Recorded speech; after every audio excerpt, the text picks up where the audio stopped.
Good morning, brothers and sisters. I've been thinking the last couple of weeks a lot about Hebrews chapter 12, verses 1 and 2. And it begins by saying, since we are surrounded by so great a cloud of witnesses, let us lay aside everything that entangles. And he goes on to talk about how we should be following Christ. And maybe we'll talk more about those verses later.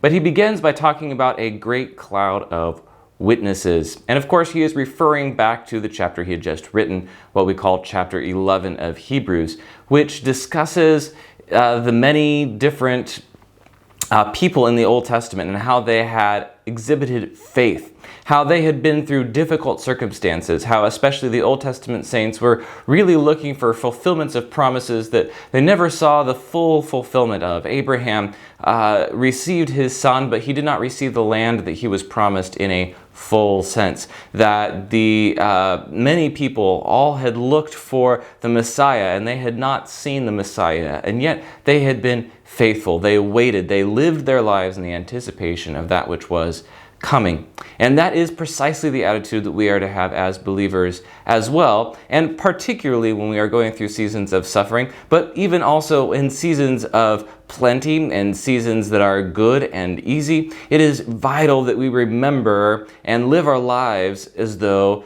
the truth of the gospel and the truth of our eternal life is real. So, who are your cloud of witnesses? Who are the people witnessing your life? Those who have gone before, who are urging and encouraging you to have a life of faith. Certainly, as we see the author of Hebrews does, we can look at all of the saints of the Bible. None of them were perfect. That's one of the amazing things about the Scriptures, is that it's a book in which there is no human hero aside from Jesus and God. God is the hero of the story. The Bible is about God fundamentally from the beginning and to the end.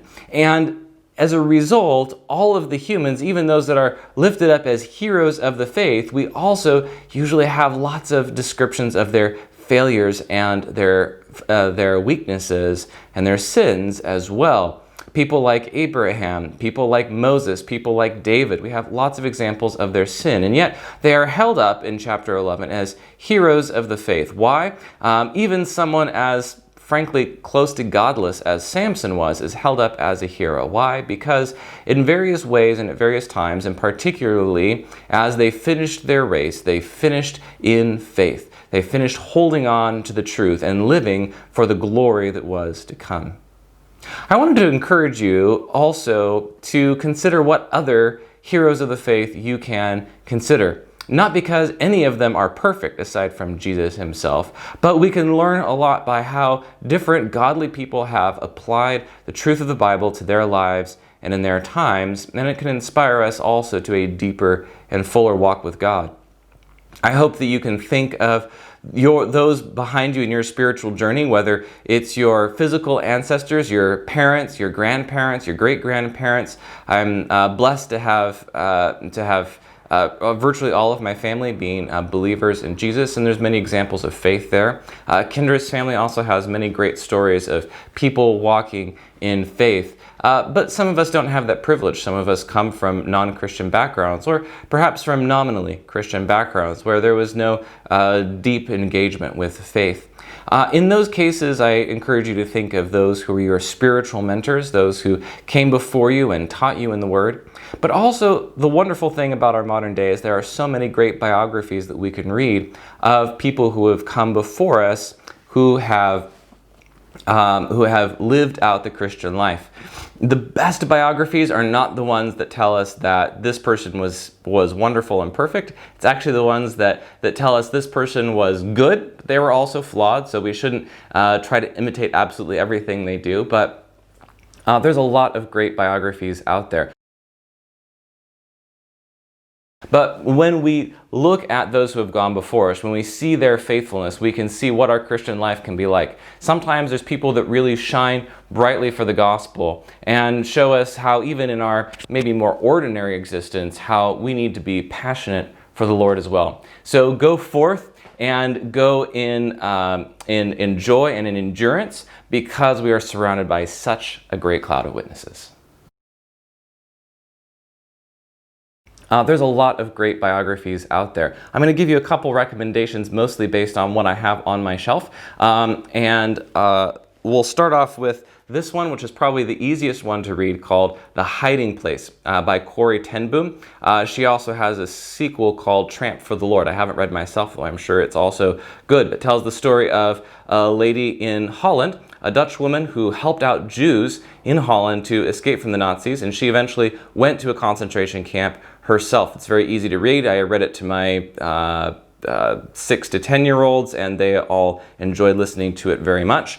So I highly recommend that one, and that one's pretty readily available in a variety of different formats. Another book I don't have a physical copy of is called The Heavenly Man, about a gentleman who came to faith and really grew in his faith in communist China, really largely before there started to be any sort of opening up to the gospel. And he has some amazing stories of God's faithfulness in his life.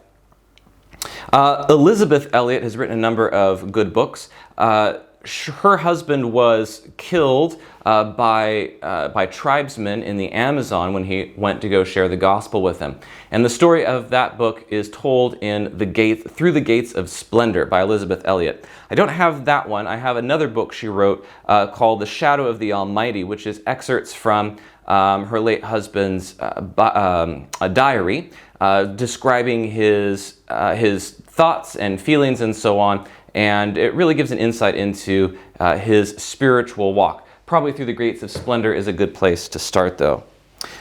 Those are both going to be, those three probably, Through the Gates of Splendor, Corrie ten Boom, and The Heavenly Man. Those are all going to be fairly widely available in different formats. There's a few other books here I'm going to recommend that might be harder to get your hands on, but they're quite good as well. There's lots of physical copies out there. It's just a question of whether you can get them in our lockdown status. The Life of David Brainerd, written actually by Jonathan Edward, largely excerpts of a diary of a missionary to the native peoples of America in the late 1600s, I believe, or early 1700s. There's a lot of other great missionaries. Hudson Taylor, there's a number of biographies about Hudson Taylor. This is just one of them, who did a lot of pioneering work in reaching out to people in China. One of the first Westerners to really start recognizing that you could reach people best by learning their language and so on, instead of trying to convert them to Westernism before preaching the gospel to them. Bruchko is a somewhat semi-famous, more recent one about a young man who went down to the jungles of Amazon and spoke to the people there. There's another book I don't have called The Peace Child, which was also an excellent book about reaching out to some people in Papua New Guinea. Evidence Not Seen, this one might be a little harder to come by, is a story of a young woman who was a missionary in the South Pacific, and she was captured by the Japanese during World War II, and largely it's her experiences in the internment camps and how she was able to be faithful to God in that time period. William Carey was also one of the founders of the missionary movement, and he has, there's lots of great biographies of him and his work in in India. There is this book, which I haven't read. My wife read it, and she highly recommended it, so I actually think it's going to be next on my reading list. Great Women of the Christian Faith, which also has great stories of how women have been involved in God's work from the early church through today. So those are just a few of my recommendations, and my goal is not to say that all of these books are perfect, and certainly not that all of these people that we're talking about are perfect.